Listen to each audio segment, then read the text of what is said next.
pues compartirla con las demás personas. Y de nuevo, buenos días. Mi nombre es Gabriela Hidalgo y soy la gerente de mercadeo de GBM. Y bueno, hoy con muchísimo gusto nos acompaña nuestro partner, nuestro gran partner de Red Hat. La verdad, nosotros encantados de que nos acompañen el día de hoy. Así que bueno, voy a presentarles a nuestro speaker del día de hoy. Vamos a ver, aquí estoy. Listo. Bueno, les presento Luis González, él es el gerente de arquitectura de soluciones en Red Hat para NOLA, que es la región de Norte Latinoamérica, le llaman. Es un asesor en transformación digital y tecnologías disruptivas que ayudan a los clientes de Red Hat y por supuesto de GM a generar capacidades para una nueva economía. Cuenta ya con más de 20 años de experiencia en la industria de tecnología e Internet y en esta época, en estos años, ha ayudado a muchos bancos, empresas públicas, empresas de telecomunicaciones a crecer y convertir sus retos en oportunidades de reinvención. Cuenta también con una sólida experiencia desarrollando y manteniendo soluciones innovadoras en una variedad, perdón, en una gran variedad de geografías en Latinoamérica. Así que, bueno, la verdad, un gusto contar con Luis González, nos acompaña ahí, como digo yo, también detrás de cámaras, Luis Fernando Bonilla, también de marketing de Red Hat, y bueno, y parte de mi equipo de GBM de marketing y de soluciones, ahí está Rafa también, de soluciones de Red Hat para infraestructura, ¿verdad, Rafa? ¿Cómo vas? Buenos días, David. Muchas gracias eh, por participar también en este webinar y saludos a todos a nuestros clientes y qué bueno que están por. Así es, gracias, Raf. Y bueno, antes de darte la palabra, Luis, y si quieres vas proyectando, yo aquí ya te voy a ser presentador. Antes de darte la palabra, nada más decirles a todos los que nos acompañan el día de hoy, a todos nuestros asistentes, que pueden participar, pueden levantar, como lo estoy haciendo yo virtualmente, la mano para que les habilitemos el audio, eso es válido. También pueden aplaudir, pueden utilizar los emoticones que a lo mejor los conocen mejor que yo para para sonreír, para reírse de algo gracioso, en fin, ahí los pueden utilizar, así que los invitamos a que los comiencen a utilizar desde ya y bueno, para que como digo yo, este webinar no sea solo de una vía, sino que pues obviamente también tengamos la retroalimentación de ustedes. Y bueno, y por último, también contamos con un chat donde los estoy escribiendo un buenos días a todos.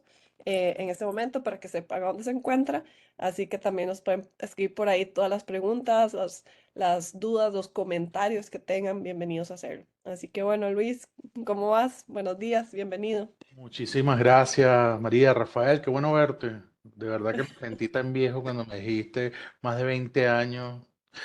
Suena rápido de tu lado, pero cuando le haces la interiorización de lo que sucede, Total. son muchos años. Bueno, Tranquilo que nos muchísimas. pasa a todos. Es la ley de vida. Bueno, muchísimas gracias al equipo de GBM, a los clientes que nos están acompañando. Hoy queremos que sea una sesión bastante amena, la verdad que espero que sea lo menos magistral posible, que estemos avanzando. ¿Y de qué queremos hablar un poco el día de hoy, equipo? Queremos hablar de esas tendencias que están sucediendo, de esos cambios que se están manejando. Hoy en el loop de lo que voy a hablar, quiero hablar de tres cosas. Quiero hablar de cómo mejorar la vida y la experiencia de nuestros desarrolladores. Quiero hablar de cómo mejorar y trabajar con la experiencia de los que estamos haciendo inteligencia artificial. Y por último, cómo todas estas cosas se encadenan desde una perspectiva de seguridad. Esos tres puntos son los grandes puntos que vamos a hablar hoy y vamos a arrancar. ¿Te parece, María? Sí, claro que sí, Luis, adelante. Nosotros Perfecto. encantados. Buenísimo. Perfecto. Adelante, Luis. Muchísimas gracias. Bueno, yo creo que, y pongo este punto para arrancar, yo creo que este es el mensaje que ustedes han venido escuchando en los últimos años por parte de Red Hat. Y obviamente a través de Red Hat, esto ha venido en cascada con nuestro aliado, con GBM, que es tan importante para nosotros en construcción y llevar el mensaje de negocio. Y básicamente lo que siempre hemos venido hablando, se han parado un mensaje que es la nube híbrida abierta. Donde hablábamos de nube híbrida abierta es cómo puedo construir, manejar y gestionar mis cargas de trabajo, no importa dónde la quiera poner, no importa si la quiera poner desde el físico hasta las nubes públicas, hasta el edge. Y eso pasa por una cantidad de cosas, desde cómo desarrollo mis aplicaciones, cómo automatizo esas configuraciones, esas plataformas y todo lo cultural que hay por detrás, desde las prácticas de DevOps, desde las prácticas de seguridad, que no solamente es tecnología, y eso ha venido sucediendo en los últimos 2, 3 años. Yo creo que ha sido un mensaje que hemos posicionado bastante bien, bastante fuerte. Los clientes han venido abordando los cambios tecnológicos, han venido modernizando sus aplicaciones, pero a partir de allí pasa algo bastante interesante. Hoy en día, cuando nosotros hablamos de una empresa, no importa la empresa que sea, estamos hablando de empresa de software, eso lo han escuchado mucho ustedes. Creo que fue la gente de AWS que comentó que el software se comió el mundo. Y eso está pasando en muchos de nuestros clientes. A ver, hoy en día no existe un banco donde, y creería yo que son muy pocos los que quedan, donde el primer contacto o canal de contacto de sus clientes con el banco sea la oficina física. Lo más normal es la interacción por los canales digitales, por la aplicación móvil, por la plataforma web. Lo mismo sucede si ya no hablamos de bancos, sino hablamos de cualquier otra industria. Inclusive, hoy en día hasta para uno almorzar o cenar, muy probablemente termina pidiendo un domicilio y ese domicilio lo termina pidiendo desde un dispositivo digital. Entonces, a lo que vamos es cada día más nuestras empresas usan el software ya no como un apoyo, sino como parte de su modelo de negocio. Ya hoy en día la tecnología y el software en muchos casos no solamente es ese punto de entrada, ese punto de contacto que tienen nuestros clientes con nuestra marca, sino que en el backend, en la parte trasera, esa inteligencia y esa capacidad que nos da el software es la que nos permite a nosotros poder optimizar y entregar nuestros modelos de negocio.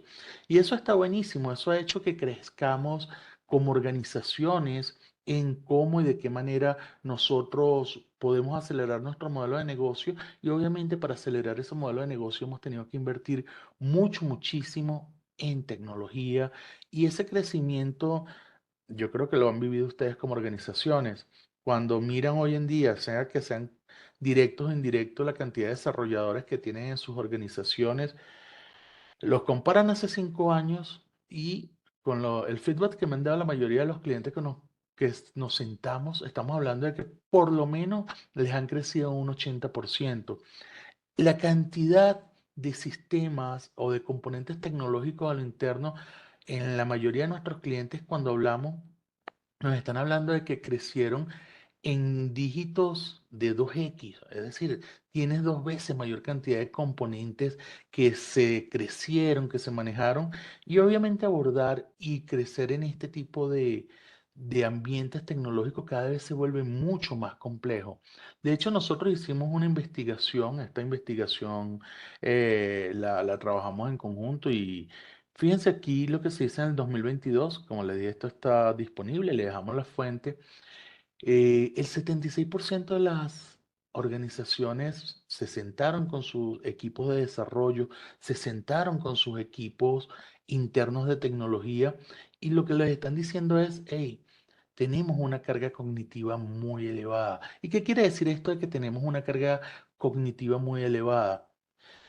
Básicamente que cada vez es mucho más complejo, cada vez hay mucha más información y hacer el onboarding, hacer la continuidad, tiene implicaciones bastante fuertes de saber dónde están todas las cosas que necesito, entender todos los componentes que me van a ayudar a mí a construir y desarrollar una nueva solución o producto de negocio para poder llegar a mis clientes.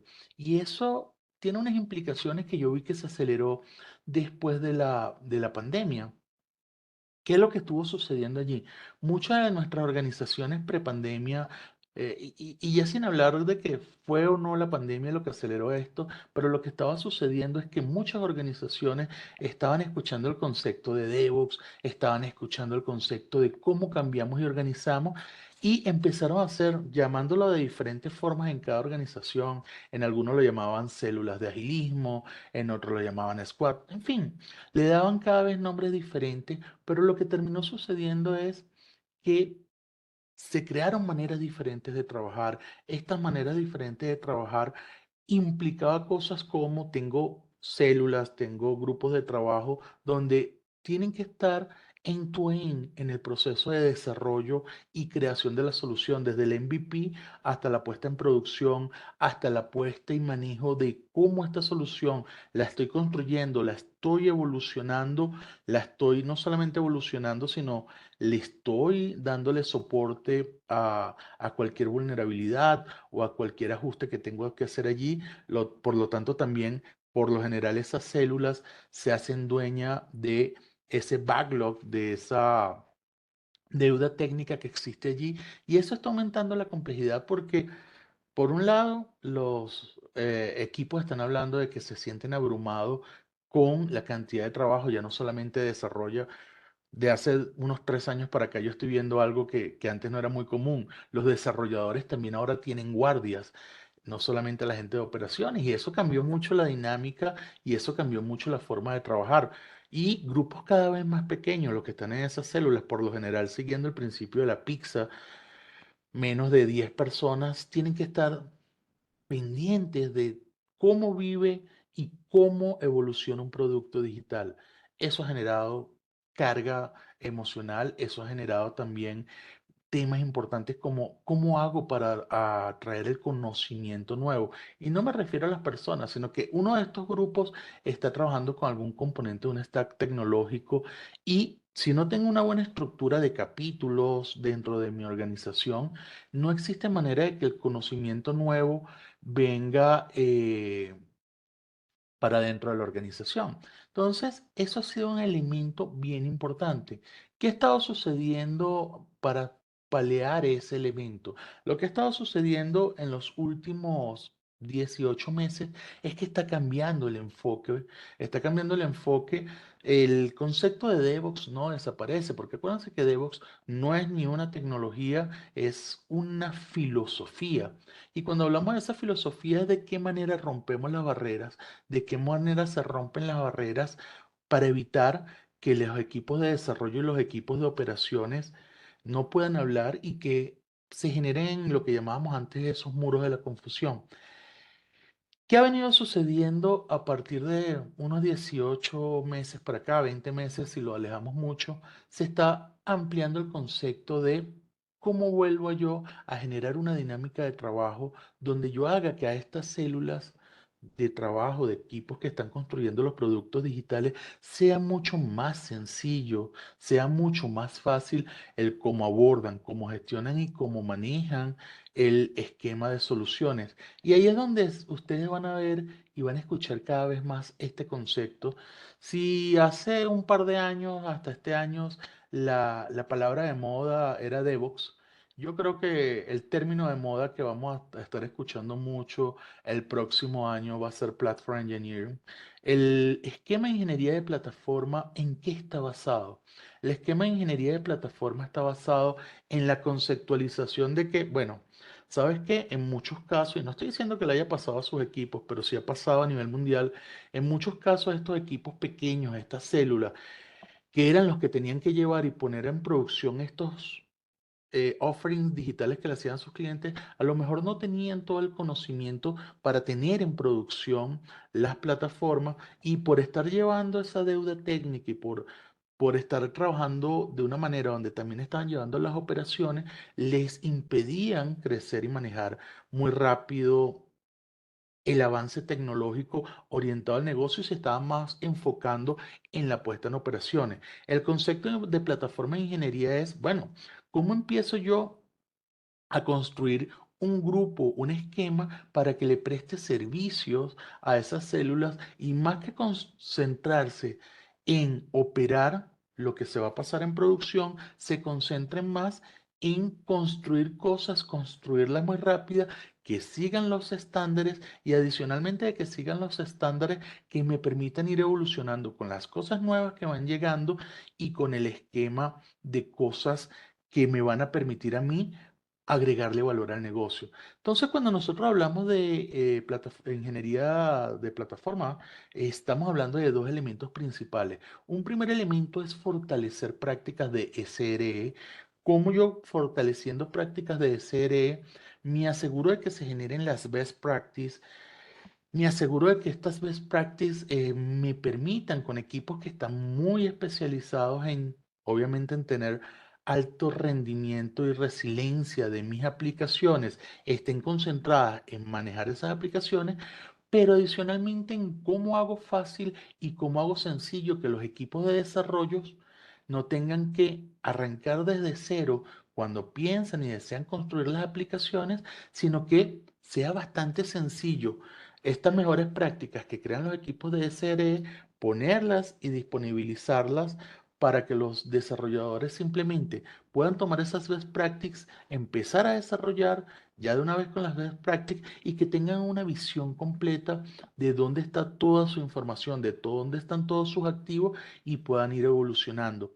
Ahí es donde está entrando un concepto que le decía que eran dos, mucho es cómo fortalecer el SRE dentro de la organización.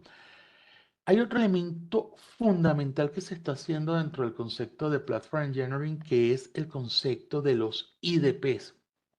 A ver, cada vez ustedes van a escuchar más a consultores de la industria, consultores muy, muy grandes. Estamos hablando de empresas tipo McKinsey, estamos hablando de empresas muy grandes, IDC, estamos hablando de empresas que están hablando de un concepto que llaman IDP. ¿Qué es un IDP? Es un Internal Developer Platform o Internal Development Portal. Básicamente están las dos abreviaciones, las utilizan indistintamente, pero ¿qué es lo que están buscando y qué es lo que está diciendo este elemento? Básicamente lo que dicen es, oye, todas las prácticas que ya existen en tus equipos de SRE, que saben cómo encapsular los componentes, que saben cómo documentar, que saben cómo hacer muchas cosas, pónselo sencillo, pónselo en una plataforma, en un catálogo a los desarrolladores para que ese catálogo, para que ese elemento para los desarrolladores sea bastante sencillo de consumir y que no pase algo que pasa normalmente. Cuando nosotros tenemos un modelo de multinubes, terminan pasando muchas cosas. A lo mejor la base de datos la tengo en un lugar, la documentación y el código fuente puede que lo tenga en GitHub, puede que los pull requests y todo lo que sean los MERS y todos estos elementos los tenga en GitHub, pero a lo mejor mi aplicación está hecho, no sé, en AWS como infraestructura abajo y en OpenShift por arriba. Entonces, para algunas cosas de repente tengo que irme para la consola de AWS. La idea es cómo podemos simplificar todo esto y que se pueda ver en un solo punto, un solo elemento y que sea muy, muy sencillo para el desarrollador y obviamente también para el de operaciones gestionarlo. Eso es lo que hablábamos con esa carga cognitiva y eso es lo que buscan los IDPs. Nosotros dentro de Red Hat hemos estado trabajando muy, muy fuerte para simplificarle esa vida a los desarrolladores. Esto es una práctica que obviamente con nuestro aliado, con GBM, podemos mostrarles y que la puedan probar para poder solucionar esto. ¿Cómo podemos montar un IDP dentro de una organización para simplificarle la vida al desarrollador? ¿Qué hemos hecho? Como ustedes saben, nuestro modelo siempre está basado en el concepto del open source, siempre está basado en cómo hacemos que ese open source sea empresarial y nosotros estamos trabajando en un par de proyectos. Uno es Backstage. Para que tengan una idea, Backstage es el IDP que utiliza la gente de Spotify para que sus desarrolladores puedan manejar y gestionar muchas de las prácticas que nos hemos traído del mundo de Spotify, como lo que son los capítulos, como que son los squads. Ellos para implementar esas prácticas están utilizando un IDP. El IDP con el cual trabajan es uno que estamos co-desarrollando que se llama Backstage. Y a ese Backstage nosotros le hemos colocado una cantidad de plugins para que sea mucho más sencillo extenderlo al ecosistema que tiene un cliente de otros componentes, bien sea GitHub, bien sea elementos como Slack. A esa versión, como ustedes saben, así como nosotros, Fedora se convierte en Red Hat Enterprise Linux, a esa mezcla de open plugins y de componentes como es Backstage, lo hemos embebido y es una plataforma que llamamos ahora Red Hat Developer Hub. El hub de desarrolladores para nosotros, ¿qué es? Es una vista unificada en la cual me permite a mí tener desde mi plataforma, desde un punto central, una visión de cómo está evolucionando y se está construyendo un proyecto, entender dónde está la documentación, entender todos los tools que puede estar teniendo el desarrollador. Por ejemplo, mi código fuente vive en GitHub. ¿Cómo hago yo para que ese código fuente que vive en GitHub, cuando existe un merge request o cuando existe algún tipo de tickets, yo no tenga que estar saltando de 3 lugares, sino que lo pueda tener en un solo punto unificado, donde yo pueda ver el monitoreo y performance? No es una herramienta de monitoreo, pero yo me puedo traer los dashboards de monitoreo y tenerlos unificados. Yo puedo tener también ahí los canales de comunicación. Básicamente, lo que buscamos hacer con el Developer Hubs es tener ese IDP, esa panel de control universal donde yo, a través de los plugins que me permiten conectarme con las diferentes tecnologías y stack tecnológico que está usando mi cliente, usar una forma sencilla para integrarlo y poderlo manejar. Esto, obviamente, ¿qué me permite a mí? Me permite extender las capacidades que ya de por sí tenía con OpenShift. Red Hat OpenShift tiene, y creo que todos los que ya lo tienen, una vista de desarrollador bastante rico, pero obviamente estaba mucho y muy encapsulado a cómo hacía yo para tener esa vista dentro de OpenShift. El Red Hat Developer Hub, que es un feature que me permite tener ese single panel, me permite a mí expandir y me permite a mí colocar un solo panel donde yo integro todas las herramientas, obviamente lo que está en OpenShift de manera nativa, pero también herramientas de terceros, de Microsoft, herramientas de terceros, por ejemplo Salesforce, que tiene Slack, ponerlas allí y tener estos puntos donde yo voy a poner y tener una plataforma unificada y gestionada. No sé si por ahí mientras que estaba hablando, no estoy viendo el chat, ¿hay alguna duda, alguna pregunta? Sí, Luis, no te quise interrumpir y gracias más bien por la pausa. Están preguntando aquí, Cristian, perdón, están preguntando aquí, Cristian, cuáles son las soluciones de Red Hat para Edge Computing. Entonces, no sé si nos puedes comentar. Vale, perfecto. Ahorita profundizo si quieres, pero Ok. básicamente, Cristian, nosotros tenemos un par de. Primero, como ex, tenemos una visión completa. Para nosotros el ex es un elemento bien importante. ¿Por qué? Porque cada vez, mientras más complejo es el cómputo que está sucediendo, obviamente mucho más cerca tú puedes tener el cómputo de donde vive la información, y eso disminuye la latencia y acelera las experiencias. ¿Cómo hacemos nosotros dentro de Red Hat para manejar, gestionar y desplegar este tipo de cargas en X? Básicamente, simplificándolo mucho, nosotros lo que estamos es habilitando nuestros productos para poder acercarlo al X. Por ejemplo, si hablo de OpenShift, nosotros dentro de OpenShift tenemos una versión dedicada para que corra en el X. Es decir, yo puedo tener un OpenShift corriendo en procesadores Intel o ARM, donde tengo un componente unificado para que mis aplicaciones containerizadas corran en un servidor que yo pueda desplegar en el X, y que ese servidor que pueda desplegar en el X yo lo pueda gestionar, manejar y controlar desde otro lugar. Pero el cómputo y las aplicaciones containerizadas están corriendo en el X, sobre todo para las aplicaciones que son modernas y muy manejándolo. Te pongo un escenario. Yo creo que el X más lejano que tenemos es la Estación Espacial Internacional. En la Estación Espacial Internacional hay un X corriendo que tiene OpenShift, y en ese.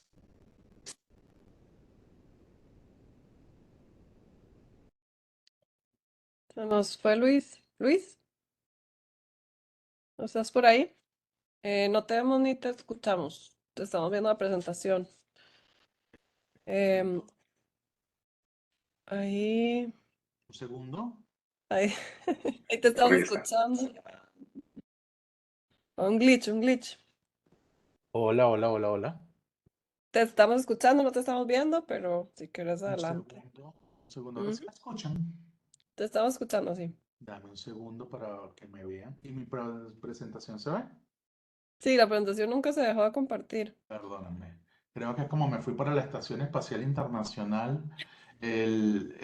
¿cómo se llama? Hubo latencia. Pero bueno, mientras que me escuchen allí, creo Sí, te estaba escuchando. que tampoco viéndome es algo que se pierde, ¿no? Realmente Dale. muy bonito no soy. Entonces, ese es el primer punto. A nivel de cargas en el Edge, yo puedo tener cargas containerizadas. ¿Qué pasa si tengo cargas mucho más sencillas, Cristian? Creo que era la persona que me hablaba y me preguntaba. Sí. Nosotros hoy tenemos una versión de RHEL especialmente dedicada, de RHEL me refiero a Red Enterprise Linux, especialmente dedicada para el Edge. ¿Qué quiere decir que sea una edición y una plataforma dedicada para el Edge? Lo que quiere decir es que yo agarro, puedo crear desde la consola de management de Red Hat una imagen que esté orientada a también ser desplegada de forma remota. Te pongo un escenario que nosotros hicimos con un cliente. Esto es un cliente que es de gobierno, obviamente no puedo decirlo, y tenía que entregar sitios de educación que estuviesen en cada escuela. Algunas escuelas eran bastante remotas y la conexión no era la más apropiada. ¿Qué podemos hacer nosotros? Generar una imagen de red donde teníamos un gestor de contenido. Ese gestor de contenido, nosotros actualizábamos la versión con el contenido, con la paquetería y de manera remota la plataforma que está en cada escuela, el servidor pequeñito, se da cuenta si hubo un cambio de versión y con ese cambio de versión se actualiza. Si hubo un error en la actualización, él puede hacer un rollback a la versión anterior. Entonces, vamos con la parte de Edge desde cargas muy modernas hasta cargas quizás más tradicionales como correr un gestor de contenido, pero obvio que puedo tenerlo en un punto centralizado donde yo tengo y manejo el ciclo de vida de la imagen Edge.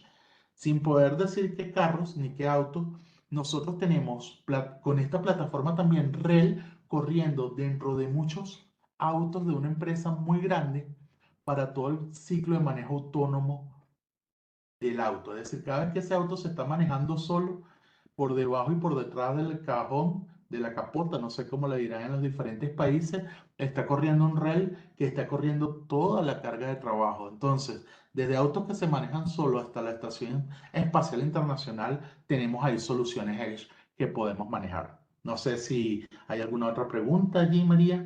Sí, Luis, aquí Joel nos pregunta que si podemos ampliar un poco más de qué es OpenShift y cuál es la diferencia con contenedores como Docker. Ok. Listo, bueno, es un tema un poquito largo, pero vale, les explico aquí un poquito antes de avanzar. ¿Qué es OpenShift?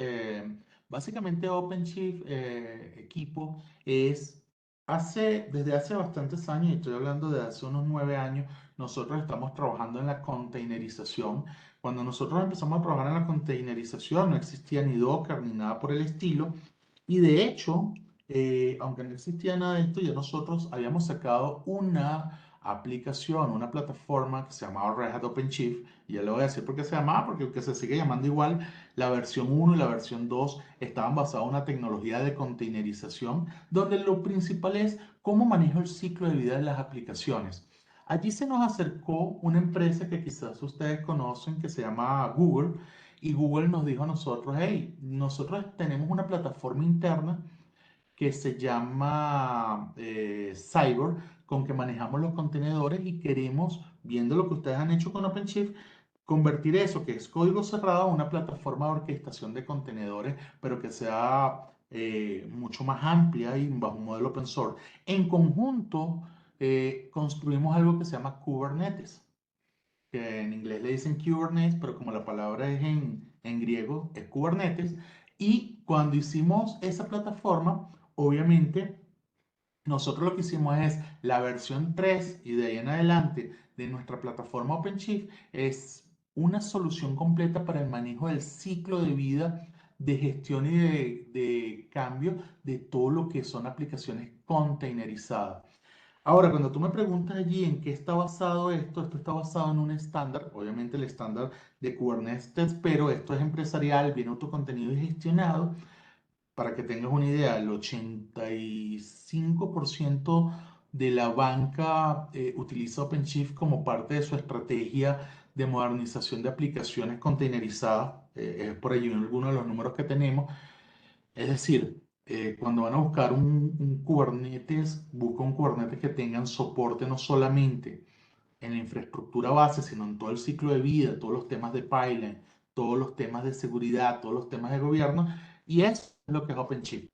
Con respecto a con qué runtime nosotros lo corremos, nosotros creamos en conjunto con la industria un estándar que se llama la OSI, la OpenShift Container Initiative, y en esa OpenShift Container Initiative nosotros construimos todo un modelo de lo que era el esquema de runtimes junto con la industria, obviamente, para correr contenedores. Es compatible con Docker. Por lo tanto, si tú tienes contenedores Docker, es compatible para traértelo, pero la OSI tiene un estándar que se llama la CRIO que dice cómo corren los contenedores. ¿Cuál es la principal ventaja allí con respecto a Docker? Es que Docker requiere privilegios de administrador para correr las aplicaciones. La CRIO y Podman, que es uno de los componentes que viene incluido, no requiere permiso ni privilegios de administrador. Por lo tanto, por default es mucho más seguro cuando tú corres contenedores, porque así el contenedor eleve privilegios, es un poco complejo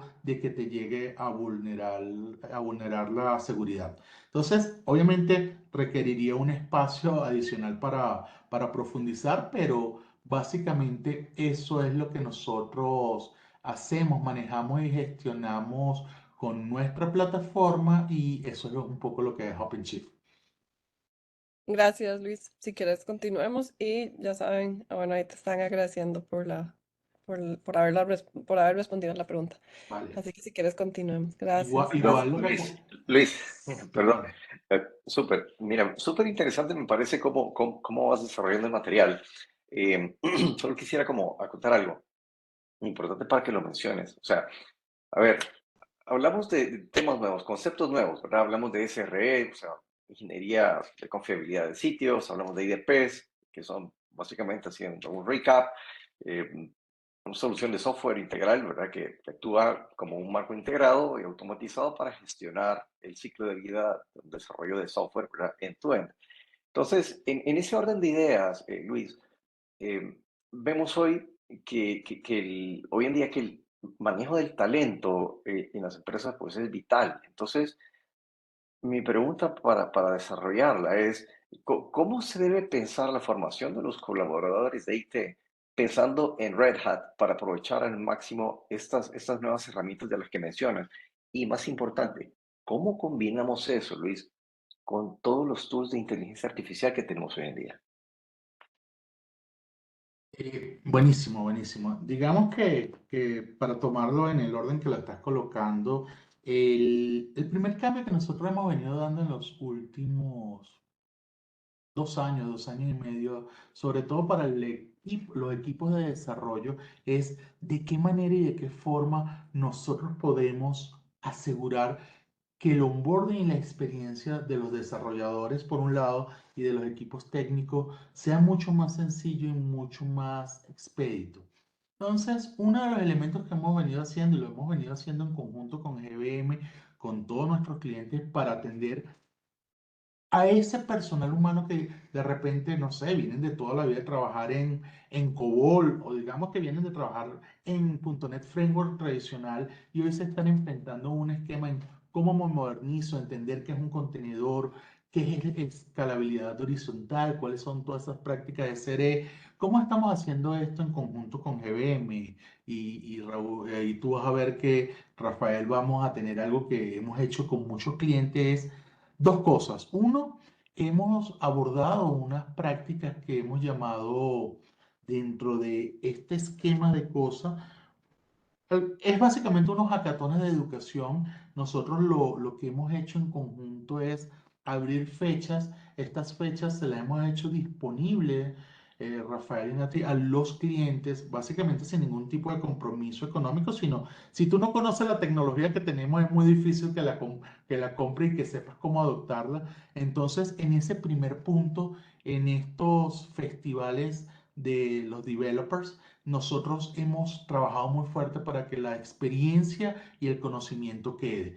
Obviamente son temas muy profundos, hay que ir desarrollándolo y son unos roadmaps de entrenamiento que están abiertos y que están a través de Red Hat y GVM disponibles. El segundo punto ahí que tenemos, y ahorita les paso el link para que todos los tengan, es en el developer.redhat.com. Eso ha cambiado bastante para convertirse en un lugar donde los desarrolladores y los operadores puedan tener acceso a conocimiento, experiencia, cursos pregrabados para poder manejar y gestionar las plataformas. Entonces, ese punto es muy, muy importante. Ahí tocamos un poco lo que es el talento. Obviamente, ya como tú bien comentaste, Rafael, ya cuando entramos con cada cliente, bueno, como parte de nuestro roadmap y de nuestra visión hay todo un cambio cultural. Cuando nosotros entramos con GBM a un cliente, no solamente le vendemos tecnología, le enseñamos al cambio cultural que se tiene que hacer y obviamente ese cambio cultural viene acompañado de cómo usar las tecnologías que aportan la flexibilidad y el cambio para esa gestión. Ya hablando de Machine Learning y de estos esquemas, sí se sigue viendo mi pantalla, ¿verdad? Sí, se ve bien. Perfecto. Sí, sí, gracias más bien. No, no existe hoy en día ningún cliente donde uno pueda decir, hey, estamos modernizándonos, estamos transformándonos, pero ninguno de los clientes que tú le preguntes si están pensando o están transformándose, que no te vaya a decir el esquema de que están pensando y de que están buscando usar inteligencia artificial y machine learning. ¿Por qué? Porque ya no es solamente un tema de moda. Si tú me dices a mí, muy probablemente hace 4 o 5 años, era un tema que quizás estaba en el radar de los niveles C de las organizaciones, pero no tenían muy claro en por qué ni cómo lo iban a estructurar. Yo no sé si ustedes se acuerdan que hace 4 o 5 años la palabra de moda era Big Data. Era guarda toda la data que puedas, coloca toda esa data que puedas, pero muchas veces no había una estrategia clara de qué íbamos a hacer con esa data. Señores, la estrategia que íbamos a hacer con esa data es hoy en día alimentar estos modelos de Machine Learning, es alimentar todos estos modelos de inteligencia artificial y hacer que esos modelos de inteligencia artificial apliquen, se gestionen y me den algún tipo de valor dentro de mi negocio. Ahora, esto es bastante complejo porque generalmente son tres roles muy diferentes que se han venido manejando tradicionalmente. Teníamos el rol del operador, que era el que desplegaba y gestionaba todo una plataforma que hacía que estuviese disponible en mi plataforma. Teníamos el desarrollador, que era el que hacía el API, el frontend, pero tenemos un nuevo rol dentro de las organizaciones, que digamos este rol de 2 años para acá ha tomado mucha relevancia, que es el científico de datos. Y ese científico de datos generalmente tiene una forma de trabajar muy diferente, tiene, inclusive muchas veces no vienen del área de la tecnología, vienen de ser matemáticos, de ser actuariales, vienen de otras áreas. ¿Cómo podemos simplificarles a ellos todo el abordaje para que trabajen en conjunto con los desarrolladores? Y ahí un poco la pregunta que tú hacías, Rafael. Nosotros dentro de OpenShift, así como en el Data Hub que estábamos viendo hace rato, nosotros simplificamos todo el proceso para que el operador, el SRE, le pueda empaquetar las buenas prácticas al equipo de desarrollo que está construyendo APIs, en fin, lo que sea. También hemos abordado y hemos creado para que dentro de OpenShift, dentro de esta versión de inteligencia artificial, no sea algo que esté aislado, sino que el científico de datos disponga de todas las capacidades y todos los elementos para hacer pipeline de datos y que con ese pipeline de datos, es decir, que se pueda traer la información desde donde esté, pueda hacer las transformaciones de los datos al formato que se necesite, pueda construir los modelos, bien sea con herramientas como Jupyter, en fin, no voy a entrar a tan bajo nivel, y adicionalmente esos modelos que se entrenen con la información que se procesó, se lo disponibilicen a los desarrolladores para que puedan usar ese Machine Learning como parte de sus API. De repente, qué sé yo soy un banco y estoy construyendo un API que me garantice y me analiza a mí si le puedo dar o no un crédito a un cliente. basado en varias cosas, en historial crediticio, pero también en algún tipo de comportamiento de algún modelo de inteligencia artificial, yo puedo entrenar ese modelo en el mismo OpenShift con data que transformé en el mismo OpenShift y disponibilizárselo al desarrollador que está haciendo ese modelo para que ese modelo lo pueda entregar. Eso es lo que nosotros llamamos Red Hat OpenShift AI, AI obviamente de inteligencia artificial. ¿Y qué es lo que busca hacer este esquema? Bueno, básicamente lo que buscamos hacer con este modelo es hacer todo lo que se necesita para esta práctica que ustedes ven ahí que se llaman IOPS. Es IOPS, así como yo tengo hoy en día DevOps, que es cómo hacer cooperaciones al equipo de desarrollo para que se eliminen y se quiten todas las trabas. IOPS es cómo acerco toda la infraestructura necesaria para que los diferentes desarrolladores de los modelos, que son estos que hacen el desarrollo del modelo y que entrenan los modelos, les permite a ellos ser mucho más sencillo todo el proceso de traer la información, modificar la información, segmentarla, construir los modelos, entrenar los modelos y obviamente manejar el ciclo de vida de esos modelos, porque muy probablemente nosotros hemos visto que GPT, ChatGPT, está el 3.5, 4, lo mismo va a aparecer y va a pasar dentro de nuestras organizaciones, nuestros modelos van a ir evolucionando muy rápidamente y yo necesito la capacidad de manejar el ciclo de vida de mi modelo para podérselo entregar a mis diferentes desarrolladores que consumen ese modelo. Eso es lo que busca hacer OpenShift con la versión de OpenShift de inteligencia artificial. No es un producto aparte, es una capacidad que está dentro de OpenShift para extender la capacidad que el operador, el desarrollador, el científico de datos puedan trabajar juntos para entregar este esquema. Es bien interesante porque ayuda a reducir la fricción. Tenemos algunos casos públicos de éxito donde en clientes como bancos hemos reducido lo que son los tiempos de retorno, de respuesta, perdón, no de retorno hacia los clientes de nuestros clientes. Te pongo un ejemplo.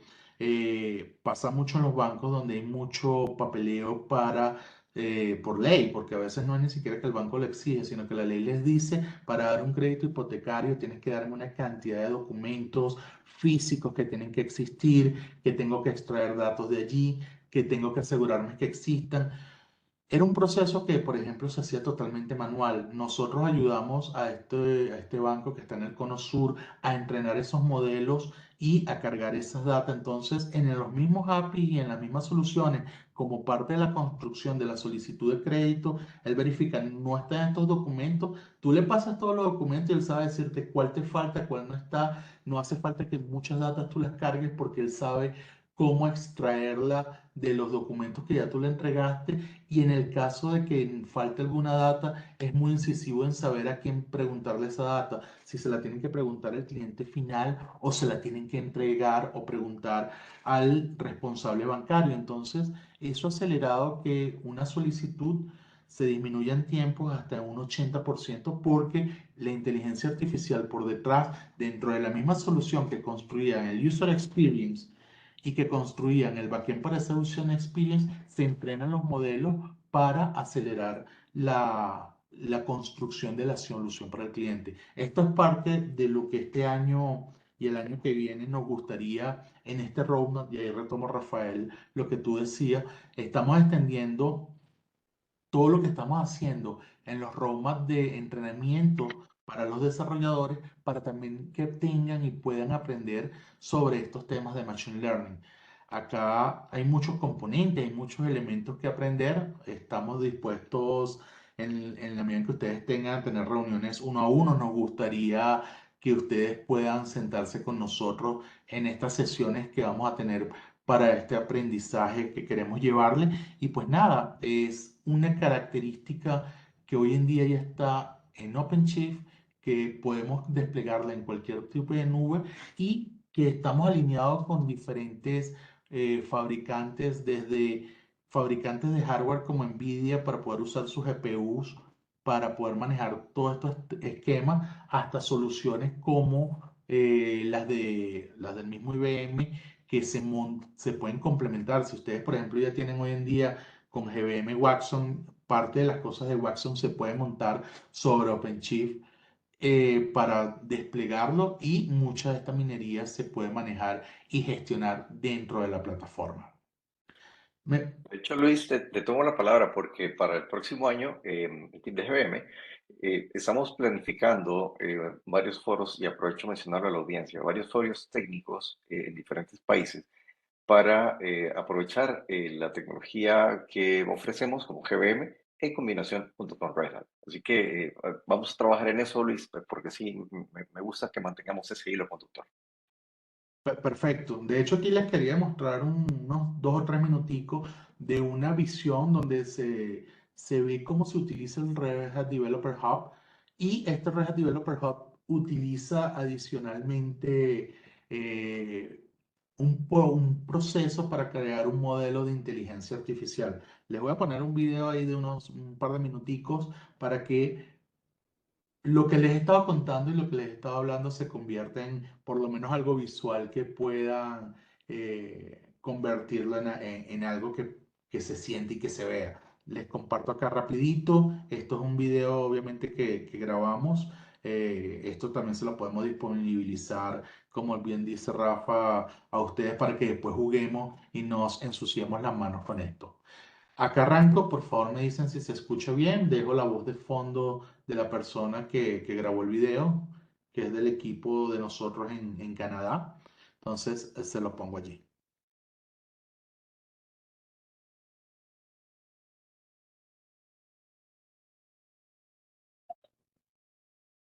Ahorita no te se está escuchando, Luis. No sé si ya empezó el audio. ¿No se escucha? No. Dame un segundo. Ujú. Bueno, yo igual entonces voy contándoselo porque no sé por qué no se escucha. Pero bueno, acá lo que está hablando es de cómo todo dentro de Red Hat Developer Hub se ven todos los tools que utiliza el desarrollador. Fíjense que, por ejemplo, aquí está el Podman Desktop, está toda la parte de Slack, todo lo que son los calendarios, los blogs, GitHub. Entonces, en este proyecto, el cliente tiene diferentes componentes tecnológicos y en vez de que cada vez necesite hacer algo por fuera, vaya cada uno de estos elementos como dentro de la perspectiva del Developer Hub se unifica. Cada vez escuchamos un concepto que se llaman los arquetipos. Básicamente un arquetipo, y creo que muchos de ustedes cuando llegan consultorías externas dicen, tienen que crear arquetipos de construcción que ya son best practice encapsuladas para poder desplegarlo. Eso dentro de Red Hat Developer Hub son catálogos que tienen manejado esos arquetipos. Y fíjense que él acá te va mostrando cómo tú puedes ir viendo algunos de estos proyectos corriendo. Fíjense que aquí en un solo punto tienes todo el tema de la documentación, que él te la puede, inclusive hay plugin para que te la genere. Tienes el acceso al código fuente, tienes obviamente una vista completa de la topología de la plataforma. Fíjate que aquí se ve los issues. Estos issues no son issues que vienen de otro lado, sino que vienen de GitHub. Los pull requests vienen de GitHub. ¿Qué visión y qué es lo importante de esto? En vez de yo tener 5 o 10 herramientas y pantallas que yo entre por separado y que yo me maneje de forma independiente, yo la estoy manejando desde un solo punto, qué pena que yo sí lo escucho, y ese punto de control es el Developer Hub.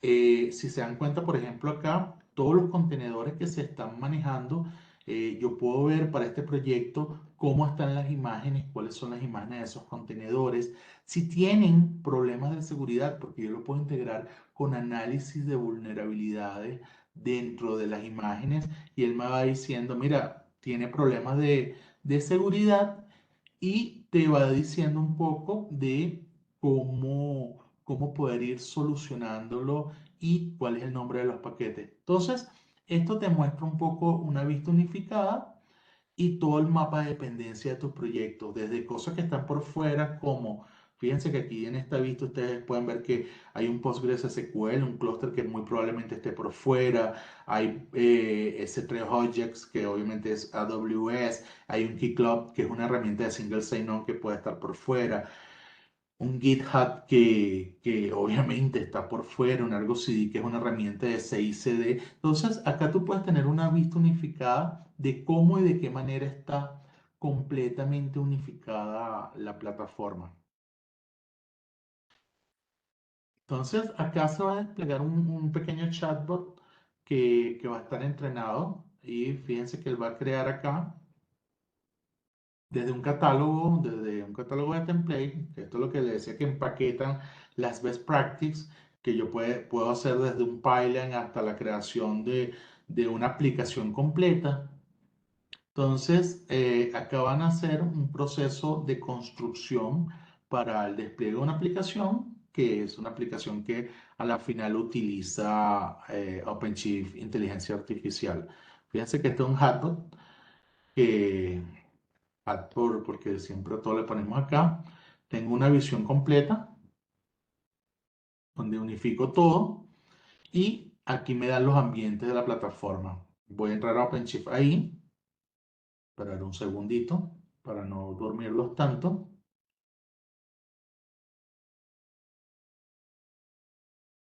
Entonces él va a entrar al entorno donde están los modelos, que está dentro del mismo OpenShift, donde se está construyendo la aplicación.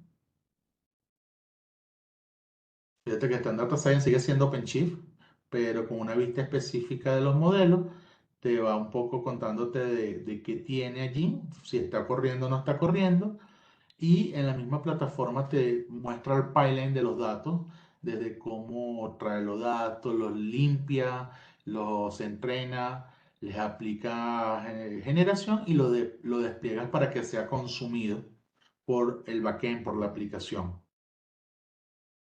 Van a desplegar ¿cómo se llama? El modelo. Fíjate que el modelo se llama Small. Están desplegados dos modelos. Son dos versiones. Y bueno, ya el estatus es que está cargado y cómo lo consumes.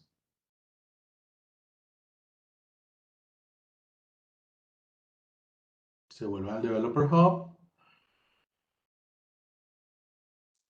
Y desde ahí van para el frontend. Básicamente esto por detrás está usando un modelo que se llama Llama 2, que es un GPT. Se llama que se genera para poder correr on-premise. Entonces ahí le hace una pregunta con un modelo que está entrenado y le dice definitivamente tienes que buscar en este pod. Y ahí es obviamente lo importante de esto es que todo el ciclo de vida fue entrenado, manejado y gestionado con tecnología que nosotros construimos, usamos y todo dentro de OpenShift. Se hizo el modelo, se entrenó con la data, se trajo la data, se le hizo la limpieza a la data, el modelo se versionó, se le entregó al desarrollador para que lo consumiera y obviamente todo desde un solo punto unificado de gestión que es el Developer Hub. Entonces, un poquito el esquema es dos cosas que están sucediendo. Machine Learning, eso ya no es algo que va a pasar en algún momento, eso es algo que estamos y tenemos que hacer, tenemos que estar dentro de nuestro stack de desarrollo, esto lo podemos correr en donde corre OpenShift, y OpenShift corre en cualquier lado, como me decía nuestro amigo Christian, hasta en el Edge, yo puedo tener estos modelos corriendo en el Edge, y fíjense algo aquí que es interesante, yo puedo tener todo el entrenamiento del modelo on-premise o en la nube donde tenga mucha carga de cómputo, pero el modelo ya entrenado yo pudiese llevarlo para un elemento en X. Obviamente no es nada más chatbots, yo puedo entrenar cualquier cosa. Por ejemplo, una de las cosas que nosotros hicimos con un cliente era detección con drones de averías de superficie. Entonces, el dron se comunicaba por unas redes Wi-Fi en una zona y en esa zona estaba en conectividad Wi-Fi. Ahí había un edge donde se puede comunicar con el dron y el dron le va pasando las fotos que toma y en esas fotos que toma detecta si hay ciertas averías o no. El modelo se entrenó en un data center que está por fuera, pero la carga de trabajo del resultado de ese modelo entrenado está corriendo en local, no dentro del dron, sino en un servidorcito muy pequeño que está corriendo a distancias que son accesibles por parte de estos drones que están tomando los videos, y esto me lo permite hacer de una manera muy sencilla y obviamente con una capacidad gestionada unificada.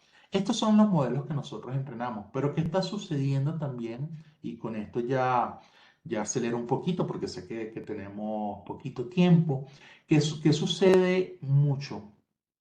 Nosotros no solamente estamos utilizando inteligencia artificial para construir modelos nuevos, sino que también estamos utilizando inteligencia artificial, estas mismas herramientas que ustedes están viendo, para nosotros poder acelerar y darle mayores capacidades a nuestra tecnología y nuestros productos. Muchos de ustedes han escuchado hablar de Ansible, a los que no, Ansible es una tecnología con que nosotros hacemos automatizaciones. Con GBM tenemos una gran práctica de automatización que de verdad es bastante interesante. Y aquí, ¿qué es lo que buscamos automatizar? Todo lo que es infraestructura.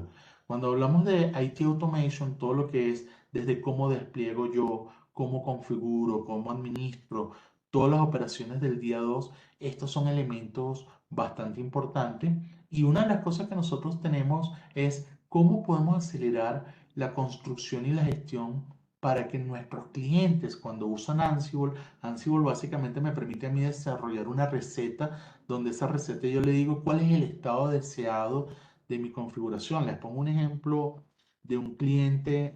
Este cliente sí no fue en Centroamérica, pero como tengo el permiso para usarlo, el equivalente a la empresa que ustedes tengan en cada sus países de impuestos en el Ecuador es el SRI, que es el Servicio de Rentas Interno. Para que ustedes tengan una idea, ellos en sus aplicaciones legado, ellos tienen ahí cualquier cantidad de servidores de aplicaciones en .NET, en JBoss, en WebLogis, en WAS, o sea, tienen todo un mundo y un ecosistema. Desplegar una aplicación para ellos era un trabajo que hacían entre 6 a 10 personas, y el ciclo para modernizar, cuando digo modernizar es mentira, es desplegar las aplicaciones, era un ciclo que estaba tardando entre 5 y 6 semanas desplegar nada más. Cuando se acababa el ciclo ya tenían que volver a comenzar. Esto nosotros lo automatizamos en conjunto con ellos usando Ansible Automation Platform, que permite hablar con cualquier plataforma, con cualquier sistema operativo, con cualquier nube. Pasábamos a hacerlo de un esquema que en el mejor escenario, cuando le salía muy bien, eran 4 semanas, a un escenario que hoy en día esto se hace en 3 horas. Y este escenario que antes se hacía con un equipo que en el mejor de los casos eran 5 personas, hoy en día esto lo estamos haciendo con un par de personas. Las otras personas, ni como dicen en las películas, no salió agredido ningún empleado en este ejercicio. Aquí no salió ningún, todas estas personas salieron al área de innovación y hoy en día están trabajando. Pero ¿cómo podemos nosotros hacer que sea mucho más rápido todo esto, mucho más impactante y más productivo? Fíjense que estos números que nos da IDC hablan de algo bien importante. Para el 2027, la automatización va a ser impulsada por IA. O sea, la automatización va a estar completamente impulsada por IA, y estamos hablando de que esto va a ser una mejora en cuanto al rendimiento costo de hasta un 70%. Ya nosotros estamos empezando a abordar esto dentro de Red Hat con dos cosas para nosotros importantes. Una que es algo que llamamos el Event Management, que es la capacidad de que Ansible, que es la plataforma, empiece a escuchar eventos. Por ejemplo, si yo tengo plataformas de análisis de APMs, yo puedo estar analizando cómo se comporta el performance de una máquina y empezar a ver, bueno, se disminuyó o se le está acabando el espacio, ir y ejecutar automatizaciones para limpiar discos, para mandar a crecer los discos, en fin, automatizar la automatización. Pero por otro lado, también estamos invirtiendo en algo que se llama Lightspeed, que me permite a mí automatizar el proceso de construcción de los playbooks. Fíjense que aquí con Red Hat Ansible Lightspeed, que como dice ahí está potenciado con OpenShift allí y esto corriendo sobre Watson o Watson corriendo sobre OpenShift, que es bien interesante porque me permite gestionar y hacer cosas como a la hora de yo construir un playbook, aquí están viendo en mi pantalla, este es el formato de un playbook en Ansible, no es, es un, ¿cómo se llama? Es un lenguaje alto nivel. Fíjate que digo crear una máquina en VMware y automáticamente cuando le digo crear una máquina en VMware, él me pone todo para que yo simplemente complemente los datos. ¿Cuál va a ser el host?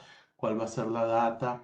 Si yo digo, bueno, ya no es una máquina en VMware, sino quiero crear una instancia en AWS, automáticamente él detecta esto y va a poner toda la información que yo necesita para poder hacerlo. Me va a decir, bueno, ¿cómo quieres tú llamar a esa instancia? ¿Qué tipo de instancia va a ser?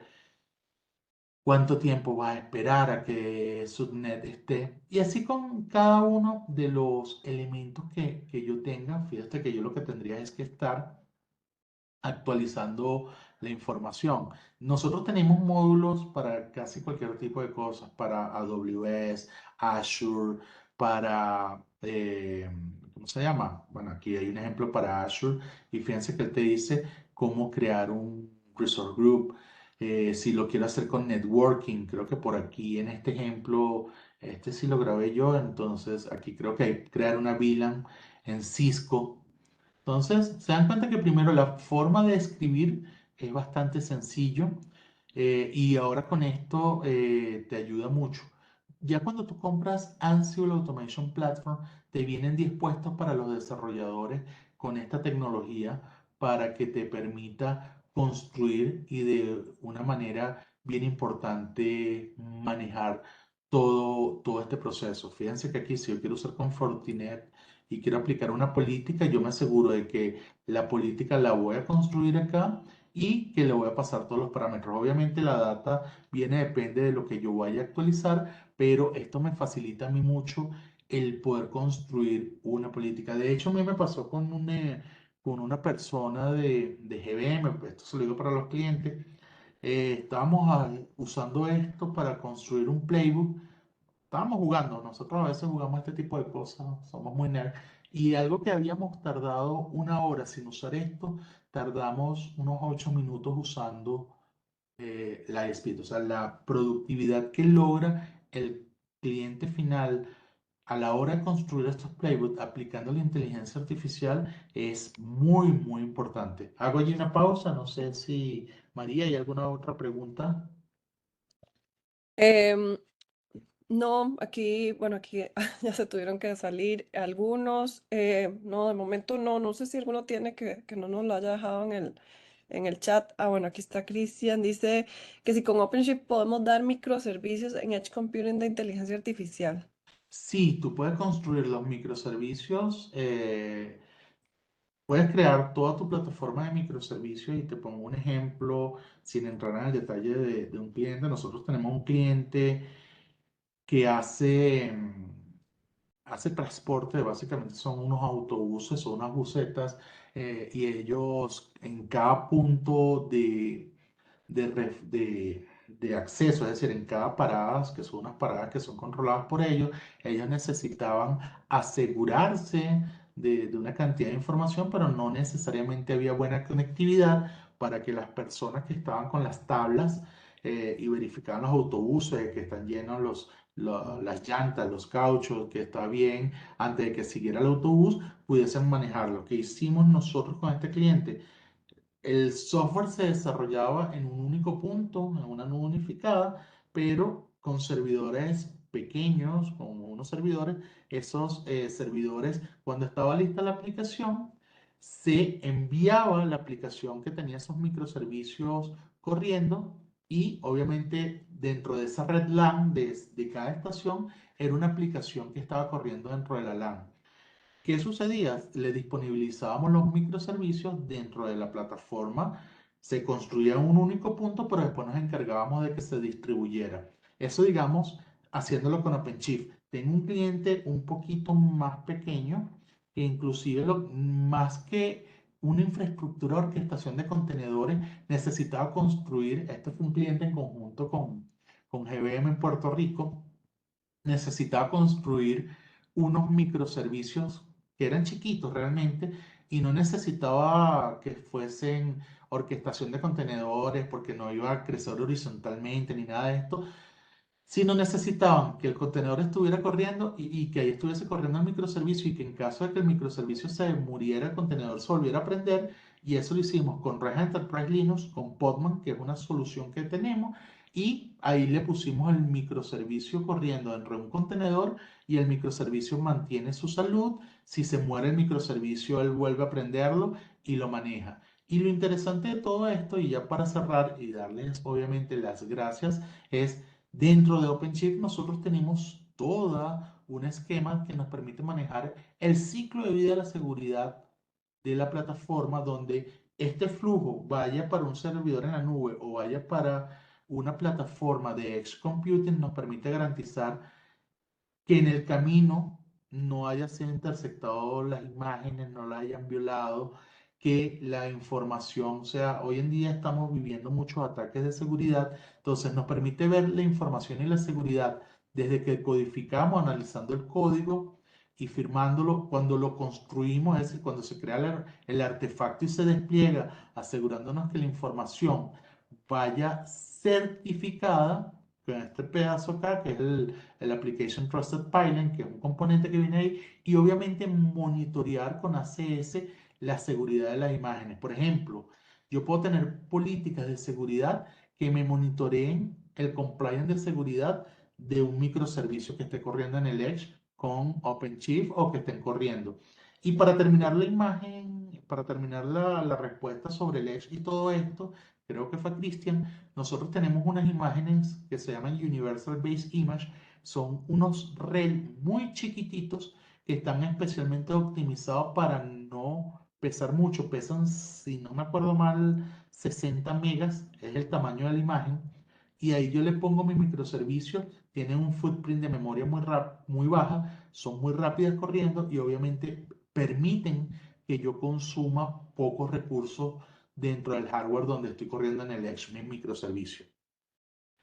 Un equipo, hoy resumiendo un poquito que vimos, en los clientes está sucediendo mucho que están con prácticas que quizás no son nuevas, pero se están reforzando. El DevOps está evolucionando a ser como práctica, sigue existiendo obviamente como filosofía, pero cada vez tener más modelos de SRE, de gente que sepa cómo tener alta disponibilidad y alta fiabilidad de las aplicaciones que encapsulan todo este conocimiento para que los desarrolladores lo puedan consumir muy rápido. Eso nosotros con OpenShift, que es la plataforma para correr, construir y desplegar aplicaciones modernas, microservicios, incluso en el Edge, puedan construir un portal para que los desarrolladores tengan mucho más fácil reutilizar esas técnicas y que desde ahí puedan inclusive en su modernización utilizar inteligencia artificial utilizando OpenShift, inteligencia artificial que me maneja todo el ciclo de vida, desde cómo me traigo la data, cómo entreno los modelos y cómo lo despliegue, y todo esto asegurado y manejado. Muy agradecido, creo que me quedé sin cámara desde hace bastante rato, pero de verdad No, no sé qué pasó, no pero te preocupes, Luis. muchísimas gracias. Aquí siguen las preguntas. Dice Yocasta, ¿qué solución pueden dar para la contratación pública? Y bueno, te están diciendo que muy interesante, gracias. Cuando hablamos de la contratación pública, bueno, es una pregunta muy, muy amplia. Pongo aquí un par de casos, por mi acento se dan cuenta que yo no estoy en Centroamérica, pero yo voto Nola, pero si bien mi acento venezolano me delata, yo estoy en Colombia y aquí en la contratación pública nosotros hemos tenido clientes, por ejemplo, algo que sucedió mucho en la pandemia era cómo hacíamos ventanillas de servicios públicos que fuesen digitales y esas ventanillas tenían que escalar. Por ejemplo, un caso público, la Superintendencia de Industria y Comercio en Colombia, cuando tú vas a quejarte de un proveedor o cuando te vas a quejar porque te vino dañado, toda esa Customer Experience fue construido con tecnología de nosotros. De hecho, algo que pasó bien interesante con la pandemia es en muchos países las soluciones que se construyeron y se desplegaron para el seguimiento de la vacunación y de las estadísticas de cómo iba evolucionando y distribuyéndose las vacunas fueron construidas sobre OpenShift y fueron desplegadas por allí. Yo lo invitaría para que nos sentemos, pero tenemos unas experiencias públicas bastante interesantes. Gracias, Luis. Y gracias a todos ahí. Bueno, te estaba agradeciendo por la presentación. Muchas gracias a todos los que se conectaron. Gracias igual a Rafa y como digo yo, a todo el team detrás de cámaras, la gente de marketing de Red Hat y los de GBM y por supuesto también a gente de Red Hat y GBM que nos acompañaron también este webinar. Muchísimas gracias a todos. Luis, muchísimas gracias. La verdad que muy interesante. Y nada, y seguimos mañana, no sé si sabías Luis, pero seguimos mañana con otro Tech Trends más aquí en GBM. Mañana vamos con Tech Trends de Cisco, así que bueno, no paramos, nos faltan dos más. Muchísimas Volví, gracias Luis y volví. gracias a todo el equipo. Gracias Rafa No, también. muchísimas gracias a ustedes, equipo de BM, los clientes que nos acompañaron. Sí, súper, Estamos gracias a su también. servicio. Pasen un excelente día, que tengan una feliz Navidad los que no vamos a ver y disfruten con sus familias. Sí, Feliz igual, día. igual. Gracias Luis, gracias a todos. Listo. Feliz día a todos. Muchas gracias por participar. Bye.